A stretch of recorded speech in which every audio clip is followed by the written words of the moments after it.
Hello, fathers. Hello, fathers. Hello, fathers! It's me, Father TJ. Kumusta po kamo? Asin sa girari kita mag-ulay sa tataramon kan mahal na Diyos. Punanta sa pagbasa kan Ebanghelyo. Reading from the Holy Gospel according to Saint Mark. Jesus and his disciples left for the villages around Caesarea Philippi. On the way, he put this question to his disciples, "Who do people say I am?" And they told him, John the Baptist, others Elijah, others again, one of the prophets. But you, he asked them, "Who do you say I am?" Peter spoke up and said to him, "You are the Christ." And he gave them strict orders not to tell anyone about him. Then he began to teach them that the Son of Man was destined to suffer grievously and to be rejected by the elders and the chief priests and the scribes, and to be put to death, and after 3 days to rise again. And he said all this quite openly. Then, taking him aside, Peter tried to rebuke him, but turning and seeing his disciples, he rebuked Peter and said to him, "Get behind me, Satan. You are thinking not as God thinks, but as human beings do."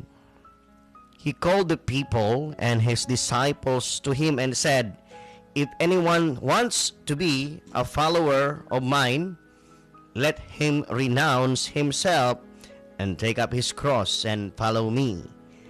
Anyone who wants to save his life will lose it, but anyone who loses his life for my sake and for the sake of the gospel will save it."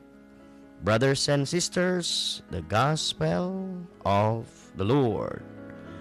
Sa giraray, inian sa indong kaulay-ulay sa ngunyan, si Father TJ para sa tuyang programa. So magayon po na sa tuyang paghulay-hulay, maghapot kita, lalong-lalo na sa imbitasyon kan sa tuyang kaguranglan.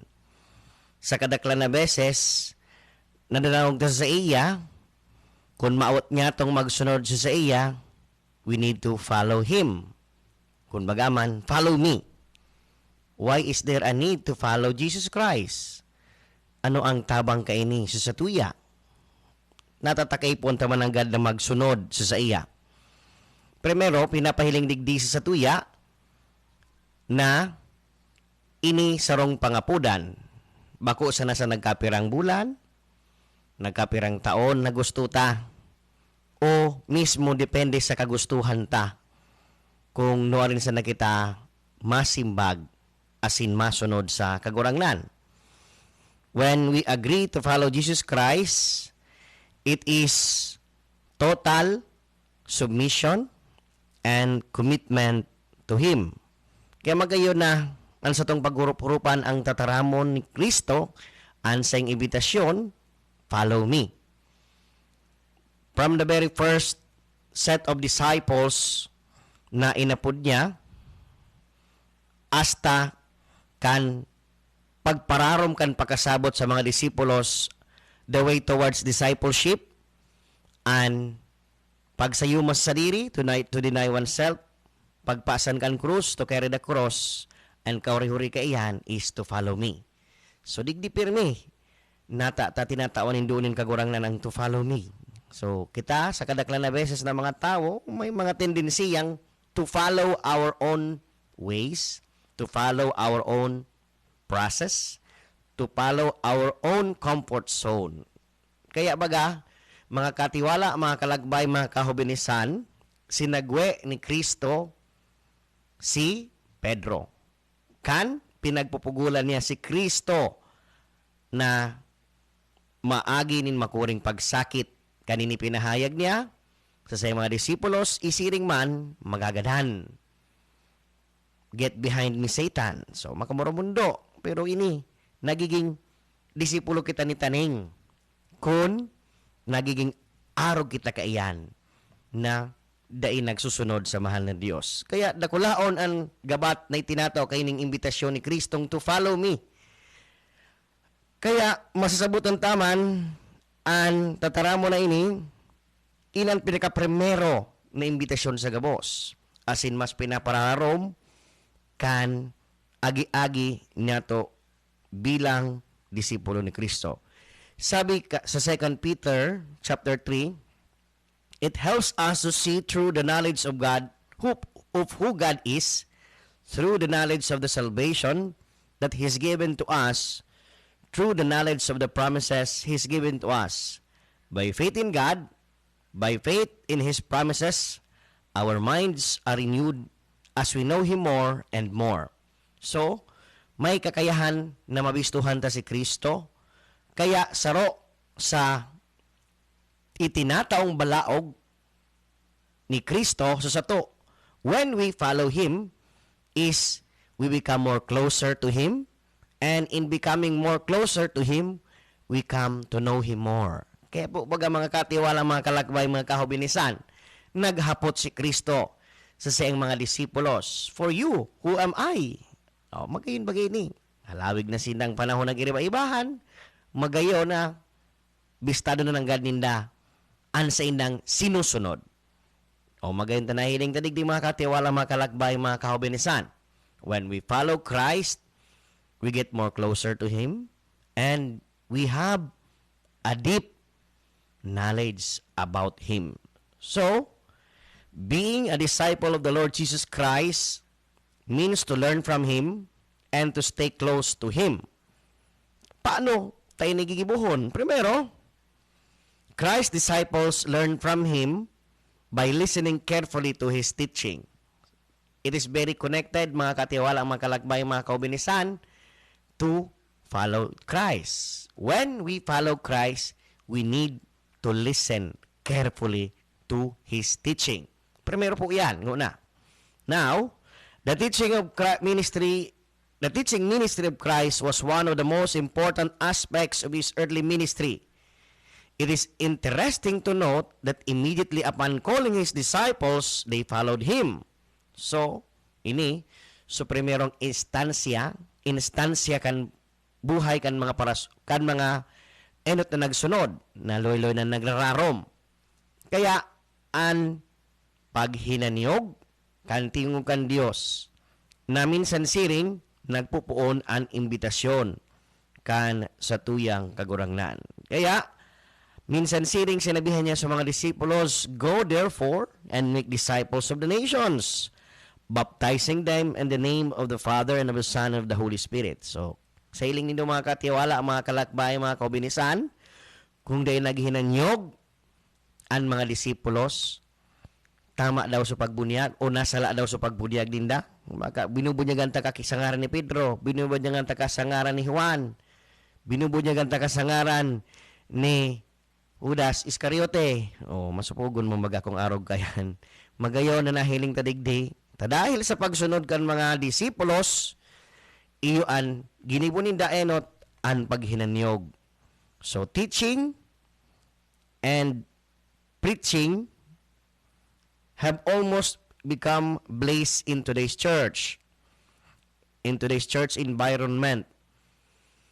Na minsan siring, may mga panahon na nagpipili na sana, lalong-lalo na an mga tao, kung noaring sila madangog sa tingog kan Dios. Of course, those who are pleasing to our ears, ini ang tendency kan tao na pakadangogon sana. So mga magayon na madadangog sa satuyang mga talinga. Pero kung makulog, habo tanang iyan dangogon. Kaya, ipinapahiling na kitang mga parasunod ni Kristo, first we are learners, mga estudyante.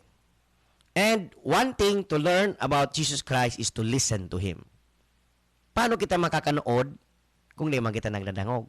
Lalong-lalo na, for example, kung niyaw kita sa classroom setting. Of course, we need to listen to our teacher for us to receive the very lesson na itinatao. Kinakaipuan ta siyang hinanyugon. And of course, yaon sa tuyaan respeto sa nagtataram. Kung nakikisabayan kita sa nagtataram, of course, we cannot understand what the speaker or the teacher imparts to us, it becomes all the more obscure because there is hindrance dahil nagsasabayan nagtataram, daiman mahihinanyog.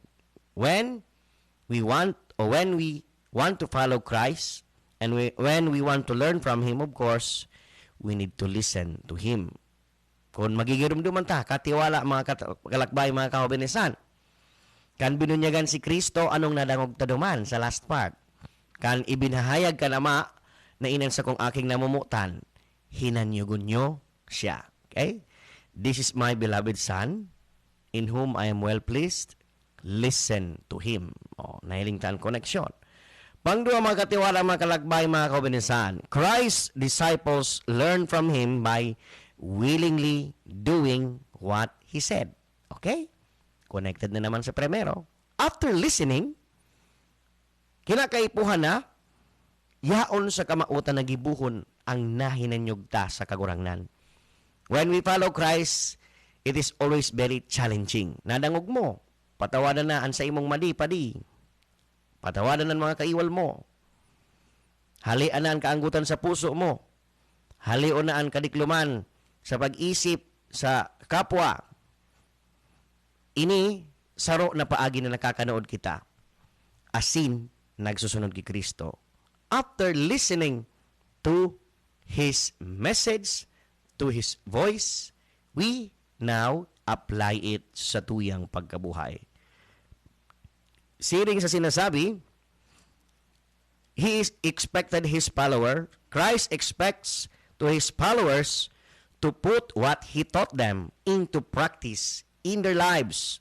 He wanted His disciples to apply the truth of what He instructed. And He wants His followers to continue that today. Okay? A good reminder for all of us. When we want to follow Christ, yes, we listen to Him, and thereby we also need to apply the things that we learned from Him. Take note, sabi ko na nga ni, masakit ang pagsunod sa kagurangnan, very challenging, kaya kinakaipuhan na ang sa tong pagsunod ng God, aram ta na may hinahagad na resulta an mahal na Diyos sa satuyang pagsunod sa saya. Siring man, an pangapudan na ini, luway-luway na minabusol sa sato, tanganing mas magrani kita sa mahal na Diyos.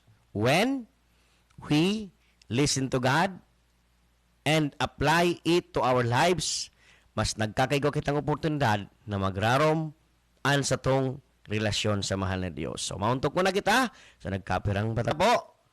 Indeed, in following Christ, first, to deepen our relationship is, of course, to listen to Him and at the same time, to practice the things that we have learned. So, mga nanodan ta na hinanyog ta sa kagurangnan sa tuyang ipapahayag sa gibo. Kaya ni mas nagbubusol sa sato na mas magkaigo kita ni nahararom na relasyon sa Diyos. So Christ's disciples stay close to Him by personally spending time in His Word. Ini po ang kinakaipuhan ta, to spend time in reflecting to God's Word. If we want to know more about God, if we want to learn more about His ways, kinakaipuhan tang pagurup-hurupan an sa iyang tataramon. It's obvious from any study of Christ's dealings with His disciples in the Scriptures that the key to His ministry with them was that He spent quantity and quality time with them.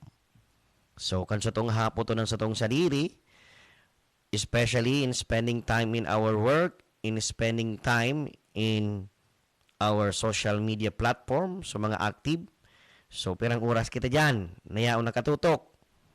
But, mas kinakaipuhan taman, tawanin oras. We want to follow Him, nagsimbag kitang yes. We want to know more about Him, nagsimbag kitang yes. We want to stay close to Him, nagsimbag kitang yes. Kinakaipuhan, may yes na time ang kita sa saya. Siring sa itinataong oras asin padagos na itinatao ni Kristo na oras